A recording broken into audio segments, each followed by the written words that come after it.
Good evening बच्चों, मेरा नाम सोनी शर्मा है और मैं आपको क्लास 11th की बायो पढ़ाऊंगी।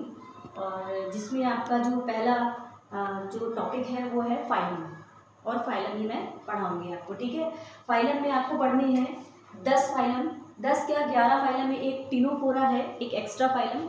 बाकी आपको 10 फाइलम में फोकस करना है और वो फाइलम आपको अभी के अभी सारे लर्न करने हैं कि वो कौन से फाइलम है।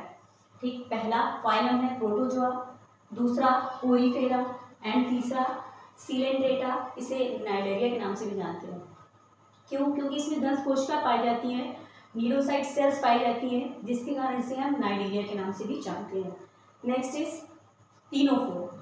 Is Ctenophora and Platyhelminthes, Aschelminthes, Annelida, Arthropoda, Mollusca, Echinodermata and last is Chordata. फिर से रिवाइज करते हैं। पहला Protozoa, Porifera, Coelenterata, Ctenophora, Platyhelminthes, Aschelminthes, Annelida, Arthropoda, Mollusca, Echinodermata and last is Chordata. Okay, और इसमें हम पहला फाइलम है जिसको बोलते हैं प्रोटोजोआ। प्रोटोजोआ जो है उसके कुछ फीचर्स पढ़ेंगे कि उसकी क्या कैरेक्टर है और किस लिए उसे हम फाइलम प्रोटोजोआ में रखते हैं। इसलिए जो है हम उसके जनरल कैरेक्टर पढ़ेंगे कि उसके जनरल कैरेक्टर क्या है। ठीक है, तो प्रोटोजोआ पहला फाइलम स्टार्ट करते हैं। उसकी सारी चीज़, कैसे उसमें रिप्रोडक्शन होता है, कैसे न्यूट्रिशन होता है, कैसे डाइजेशन होता है, और प्रोसेस जो होते हैं वो हम सारे के सारे डिस्कस करेंगे।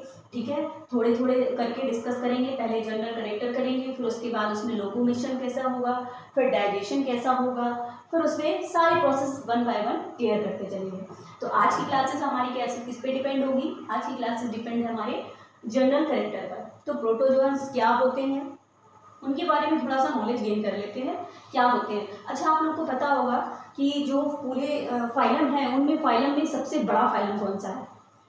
कोई बता सकता है सबसे बड़ा फाइलम कौन सा है? तो सबसे बड़ा फाइलम जो होता है वो आर्थ्रोपोडा होता है, जिसमें सारे इंसेक्ट वर्ग आते हैं। उस सबसे बड़ा फाइलम होता है arthropoda. And second largest phylum कौन सा होता है? सेकेंड लार्जेस्ट फाइलम होता है मोलस्का। कौन सा होता है? Mollusca. And third is largest phylum. Third कौन सा होता है? तो थर्ड हमारा यही फाइलम होता है जिसको बोलते हैं प्रोटोजोआ। कौन सा होता है? प्रोटोजोआ। तो पहला पॉइंट हमारा क्या बनता है?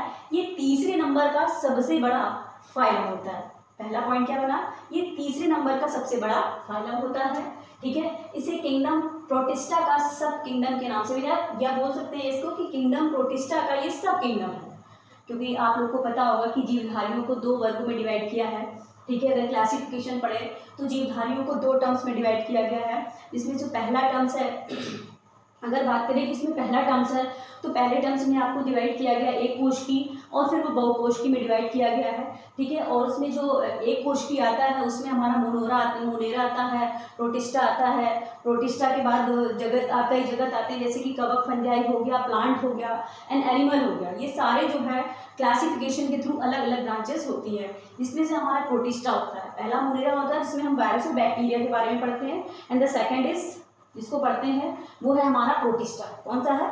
प्रोटिस्टा। ठीक है, तो प्रोटिस्टा में हम लोग प्रोटोजोआ, शैवाल वगैरह पढ़ते हैं। तो इसमें हम लोग ये हमारा जो फाइलम होगा किंगडम प्रोटिस्टा, ये 9th का है सब, क्योंकि हम लोग जो है 9th में पढ़ते हैं क्लासिफिकेशन, जो कैरोलस लिनियस ने दिया था, जो 5 जगत वर्गीकरण व्हिटेकर ने दिया था।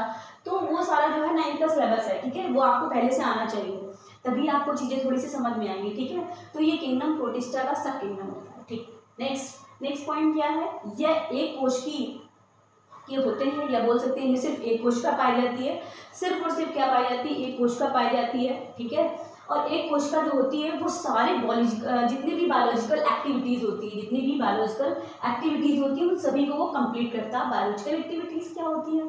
तो बायोलॉजिकल एक्टिविटीज़ वो होती है जिनसे क्या होता है, जैसे न्यूट्रिशन हो गया, डाइजेशन हो गया, एक्सक्रीशन हो गया, वो सारे जो एक्टिविटीज़ होती है उसे बायोलॉजिकल एक्टिविटीज़ कहते हैं। तो ये जो बायोलॉजिकल एक्टिविटीज़ होती है वो एक ही सेल जो होती है वो पूरा कंप्लीट करती है। ठीक है, तो एक कोशिकी होता है, जो कि आपको पता है इसके अंदर अमीबा आता है, पैरामीशियम आता है, यूग्लिना आता है। तो ये सारे क्या है? सब एक कोशिकी है। तो एक कोशिकी है और लेकिन सारी एक्टिविटीज़ को कंप्लीट भी करना है। ठीक है, जैसे कि और ये ऐसे कंप्लीट करते हैं जैसे हमें ऐसा फील होता है जैसे मल्टी सेलुलर सेल करती है, जैसे मल्टी सेलुलर सेल सारे अपने पार्ट्स को कंप्लीट करती है, सारे जो बायोलॉजिकल फंक्शन कंप्लीट करती है, जैसे हम लोग हैं एक्सक्रीशन श्वसन करते हैं, तो इसी तरीके से उनमें भी सारी ये चीज़ें पाई जाती हैं। ठीक है, सर्वप्रथम अगर बात की जाए तो प्रोटोजोन्स की अगर हम बात करें तो सर्वप्रथम प्रोटोजोआ का अध्ययन लीवेनहॉफ ने किया था। किसने किया था? लीवेनहॉफ ने किया था। सबसे पहले प्रोटोजोआ का अध्ययन जो है वो लीवेनहॉफ ने किया था। ठीक है, जो नेम प्रोटोजोआ है, जो ये शब्द है, ये जो शब्द दिया हुआ है प्रोटोजोआ, ये सबसे पहले किसके द्वारा दिया गया था? गोल्डफस्ट के द्वारा। तो ये पॉइंट मैंने लिख दिया हुआ है, the name Protozoa was coined by Goldfuss. तो गोल्डफस्ट ने सबसे पहले प्रोटोजोआ दिया हुआ था। ठीक, नेक्स्ट पॉइंट क्या पढ़ते हैं? विज्ञान की वैशाखा। ठीक है, विज्ञान की वैशाखा जिसमें हम प्रोटोजोन्स का अध्ययन करते हैं। ठीक है, उन्हें हम क्या कहते हैं? उन्हें हम क्या कहते हैं? प्रोटोजोलॉजी कहते हैं। ठीक है, क्या कहते हैं? प्रोटोजोलॉजी कहते हैं। ये सभी जगह पाए जाते हैं।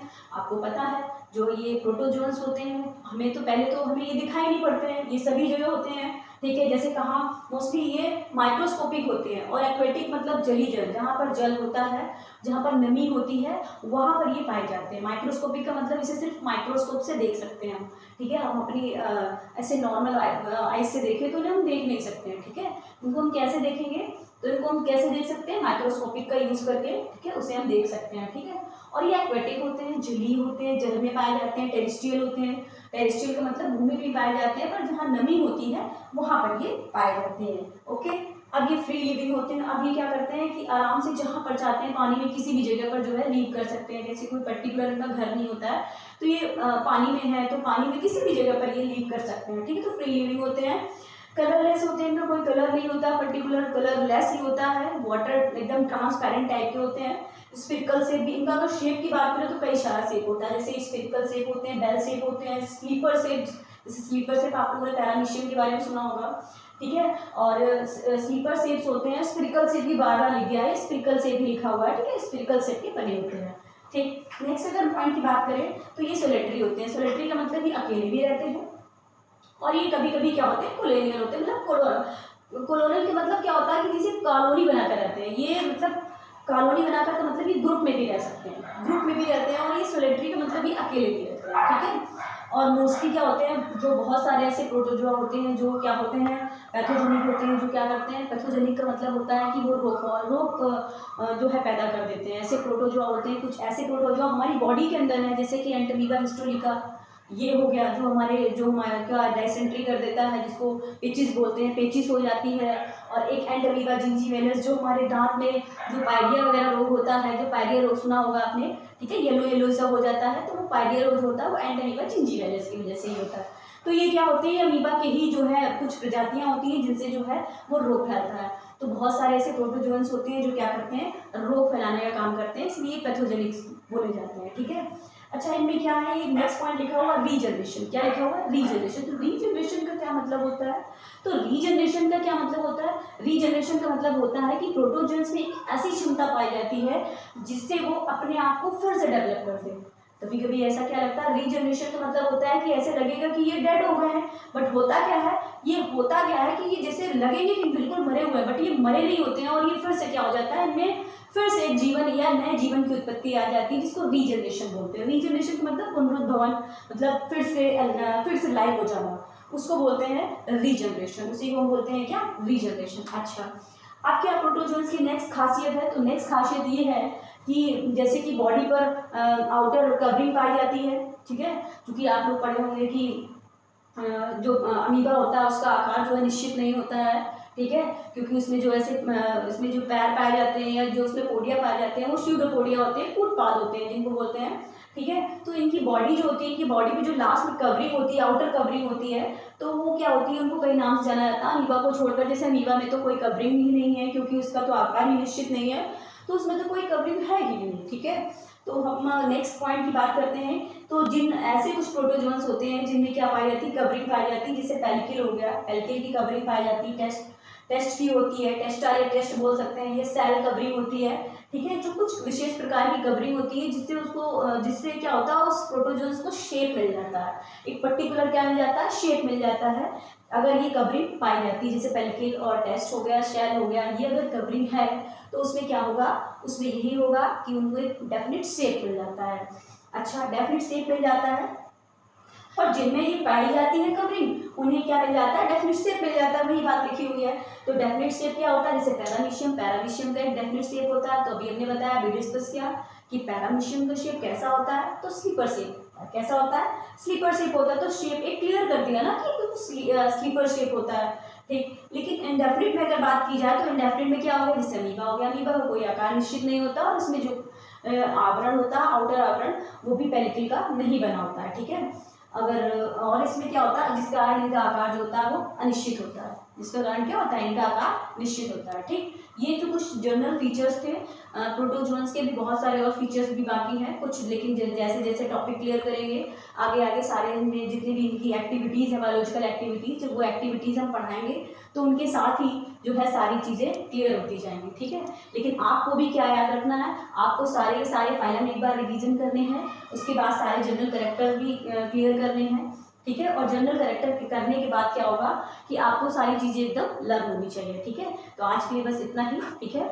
और मेरे चैनल को लाइक करें, सब्सक्राइब करें, ठीक है। अच्छा लगा हो तो सब्सक्राइब करें, और आप कंटिन्यू में अगर आप अच्छे से लाइक करते हैं, सब्सक्राइब करते हैं, तो कंटिन्यू मैं आपके लिए और अच्छे वीडियो लाऊंगी और आगे इसका आगे पूरा कंप्लीट करने की पूरी कोशिश करूँगी, ठीक है। और मैं आप इसके लिए आप जो है लाइक करें और सब्सक्राइब करें। Thank you.